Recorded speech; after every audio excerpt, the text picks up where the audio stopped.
All right, folks, pull up a chair. Let's get this started. Today we're talking about the so-called $2,000 tariff dividend. Now, before you start counting your chickens, let me make one thing clear. This check is still just a dance on the campaign stage. Trump's out there saying everybody's going to get $2,000 from new tariff revenue, but listen, Congress hasn't signed a thing. It's all promises and smoke, at least so far. Vinny, I laugh because in Nigeria we say, when the masquerade promises rain, you better have your umbrella ready. This proposal, sometimes it be like political masquerade. Depending who grabs the drum after 2026, this song could change quick. Republicans keep Congress. Maybe they'll push it hard, talking checks on every news channel, making it sound like Christmas is coming. But if Democrats take over, they see this thing as reckless spending. They'll block it or find a way to turn it upside down, I promise you. Exactly. And this ain't their first parade. GOP, if they own the room after those 2026 midterms, they got committees, Senate Finance, House Ways and Means, lined up like capos at a sit-down. They hold hearings, frame it as relief funded by tariffs. Then it gets lined up with a nice side helping of trade policy or healthcare tweaks. It's all about who controls the room, see? Just like a sit-down gone sideways. If you ain't running the table, you're lucky to walk out with your shoes, never mind a fat envelope. Power respects power. But let's look at other side. Democrats grab one chamber or both. That table flips. They call it fiscally irresponsible. Block every hearing, drag their feet in committee, then maybe pitch their own plan. Talk more about inflation, maybe offer targeted subsidies or healthcare credits. Fall 2026, when elections hit, this check is either a rally sign or, for Democrats, proof Republicans lost the plot. Right, and mid to late 2027 is the earliest you see a check hit the mailbox. And that's only if the GOP carves out majorities and muscles it through. But recurrence, every year? That's a fantasy unless they strike oil in the tariff fields. Spoiler, they won't. If the Dems are in charge, forget about it. The proposal ends up a campaign ghost story. Trump shouts about it in 2028, but no one's cashing nothing.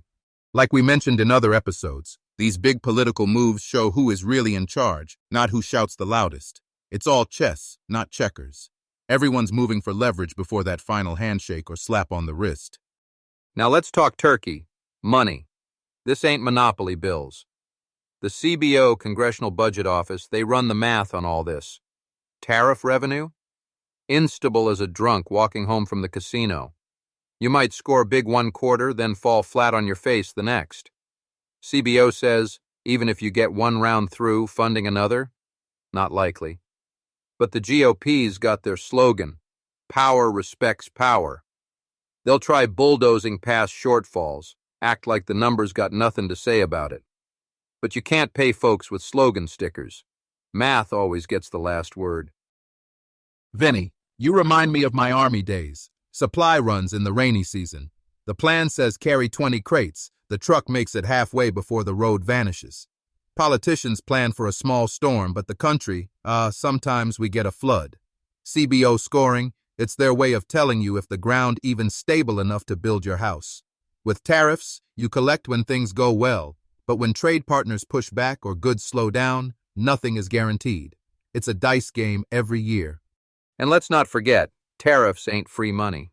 You smack taxes on imports, sometimes it just raises the price for everybody. Local shop, family cooking dinner. You might be promising relief, but slap another cost on the same table. It's like sending a bill with the birthday card. And look, these checks, even if one round goes through, sustaining it, most likely collapse under its own weight. The CBO already warns, revenue can't stretch that far, and every year the math gets tighter.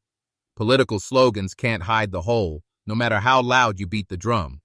Everyone wants a miracle, but sometimes all you get is empty hands. Yeah, I mean, look, you got a short-term sugar rush, first check maybe makes headlines, but long-term, the vault's empty and now you got a crowd at the door wanting seconds. Governing ain't about making promises in bold print. It's about being the last one left holding the keys when everyone else runs for the exit. The math never blinks. All right, so let's get local. The numbers. If eligibility for this $2,000 goes to every household, some states score big, some not so much. Heavily populated states, big checks to a lot of people, sure.